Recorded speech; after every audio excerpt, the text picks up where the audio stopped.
first down. And he is met quickly in the backfield. Down he goes, folded like a lawn chair. It'll wind up being a loss of 2. And that'll make it 2nd and 12.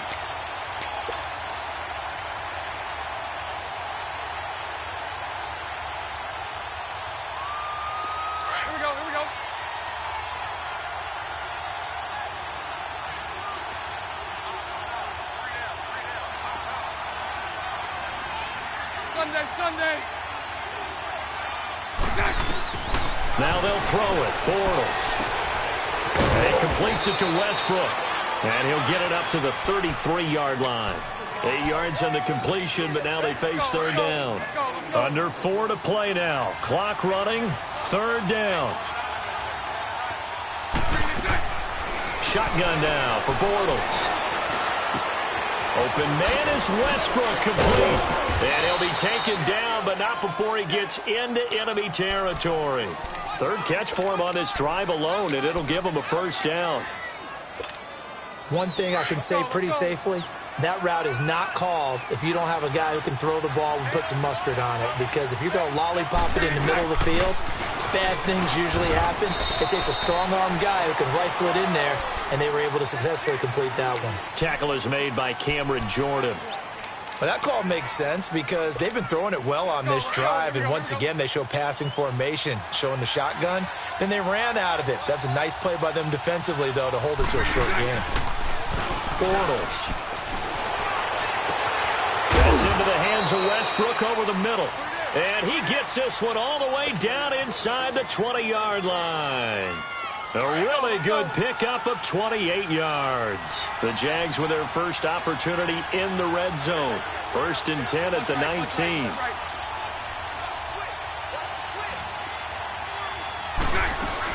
A first down carry now for Yeldon.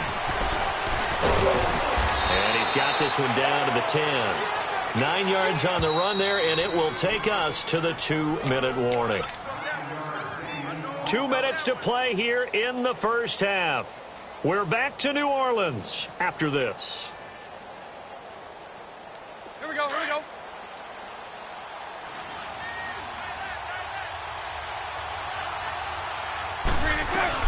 They'll run it again with Yeldon. And nothing doing. He's immediately taken down at the line of scrimmage. No gain on the play, and now they're faced with a 3rd and 1. Well, after what we just saw, we know that with third down coming up, this is not a gimme for the offense. They've got to figure out what they want to do. Do they challenge their offensive line and try and run it? Or do they go ahead and concede that this is a tough defense and put it in the air? Now a third down throw, but it misses the target. Incomplete. This defense is not going to make it easy for you. They're a physical group, and we just saw it there on that play. He came in, made the contact, just as he's trying to haul it in. Doug Marrone has made the call. His guys are going for it. Hey, 54, Ricky. 11B.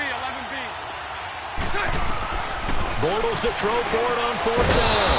And he takes it in. Touchdown, Jacksonville. As his guys are in for 6. And the Jags are able to cash in for 6.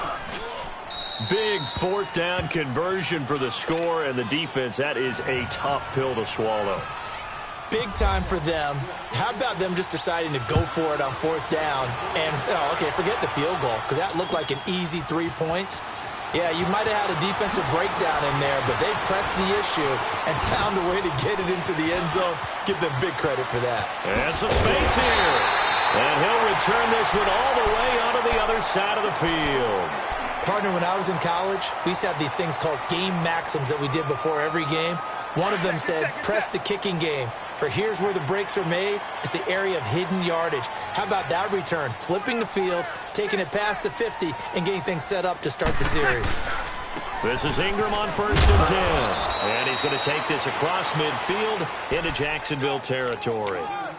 2 yards on the pickup there. It'll be 2nd and 8.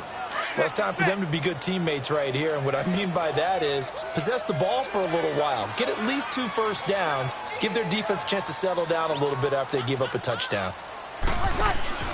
They go play action for Ingram. Now Breeze. Rush coming, and he's taken down.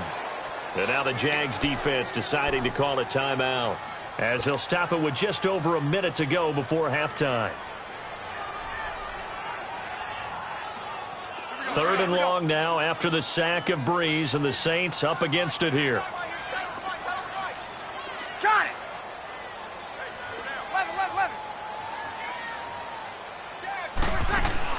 The play fake to Ingram. Now it's Breeze.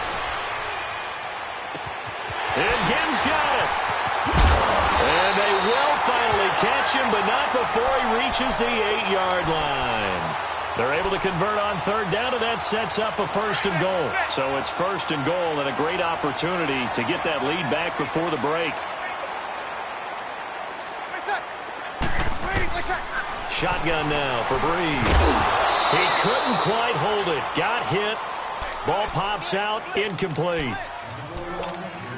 Get your backs to the goal line. I can hear my high school coach right now. This is when force meets force. Got to be physical in order to win this battle.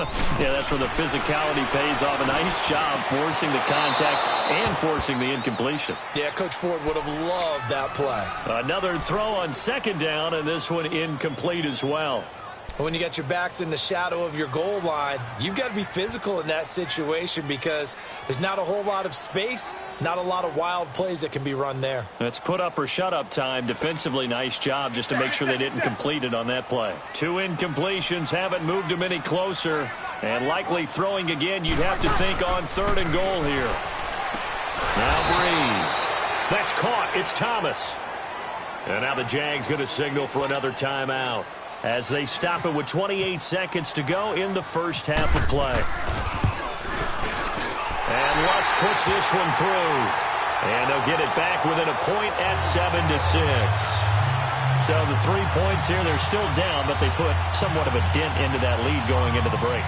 Anything helps when you're trying to chip away at a lead, but they do know that they're going to need a little bit better effort in the second half. Morstead, the punter, out to kick it off.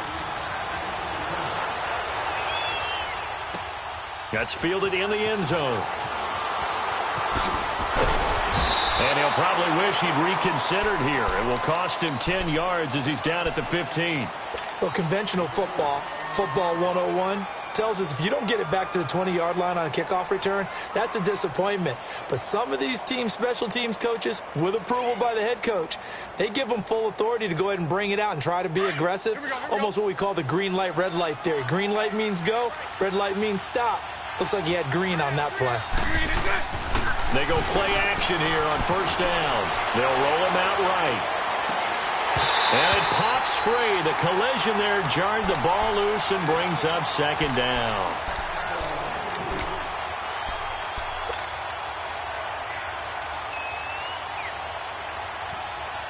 An incomplete pass on 1st down. That leads to a 2nd and 10. On 2nd down, here's Yeldon. And not much there at all. He's up only to about the 16-yard line. Only a yard on the pickup there, so it leaves them needing a conversion here on 3rd and a tough 9.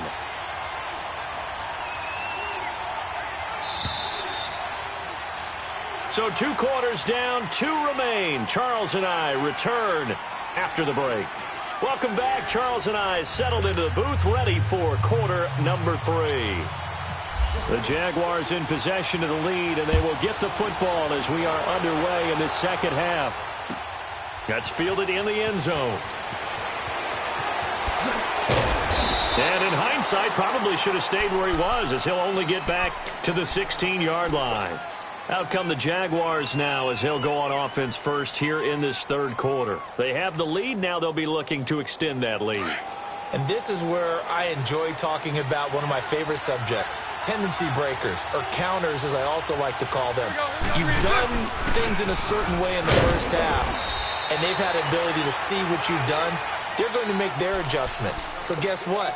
You adjust yourself and try and stay ahead of the pace because you are looking for some separation in this ball game. The adjustment to the adjustment. Without a doubt. Show them one thing, hit them with something else. On 2nd down, here's Bortles. And complete to Moncrief over the middle. And he's brought down after a good gain. A good pickup there, 26 yards. Let's go, let's go. Brandon, so many times we see the crossing route start as a quick hitter, but in this play, he had time in the pocket and waited for him to clear going across. Now Leonard Fournette, and they went the wrong way there, losing yardage back at the 43-yard line. It's a loss of a yard there, and now second down.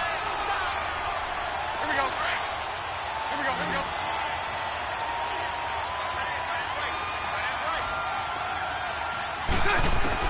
Now Bortles throwing on second down.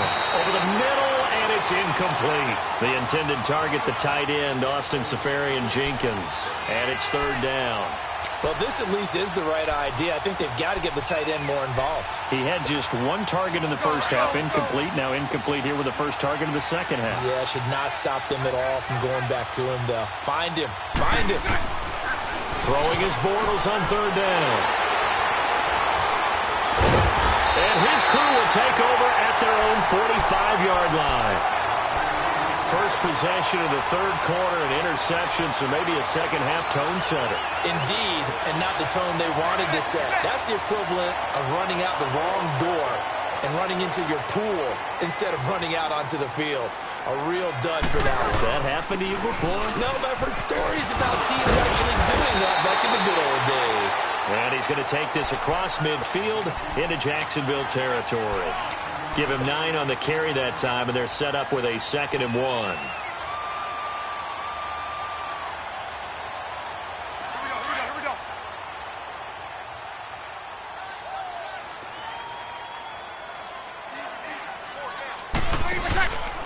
Back to the ground, this time with Ingram. And that play going absolutely nowhere as he's belted before he could get out of the backfield. They'll wind up losing 3 yards here, and they're going to have a third down. Hey, two. They fake the give. Here's Breeze. Over the middle, it's Thomas. A big gain of 31 on third down. And at this stage, down in the second half, looks like they just wanted to find a way to get it in the hands of their playmaker, and they did. I think you're exactly right. I don't think the coordinator's looking at his play sheet and trying to figure out which play will work well. He's trying to figure out how to get the ball to the playmaker that you just described. Looking down at that sheet, you find people plays, not necessarily X's and O's, and that's exactly what they did there. He couldn't quite hold it. Got hit. Ball pops out. Incomplete. We have not seen a whole lot of wide-open receivers. Everything seemingly has been contested. And that's another nice job there to force an incompletion. They've been very cohesive, knowing each other's moves all game long, and they've been on the spot just about every time. And they've held them in check on the scoreboard. On play action, it's Breeze. This is caught, and he'll take it into the end zone for the Saints touchdown. Josh Hill from 19 yards away. And the Saints are able to cash in for 6.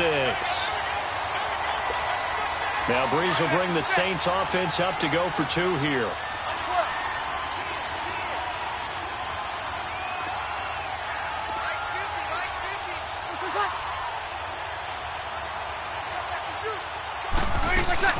They're going to keep it on the ground. And he will find the end zone here, and the lead moves up to 7. And so they run it in on the 2-point try. And it's so often, Charles, we talk about from the offense's perspective what you do on the 2-point conversion. How about the defense? How do they play run versus pass? It's really...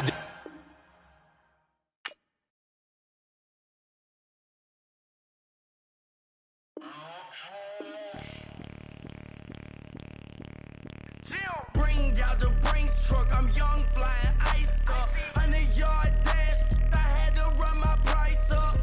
Boss your life up, I had to boss mine up. 10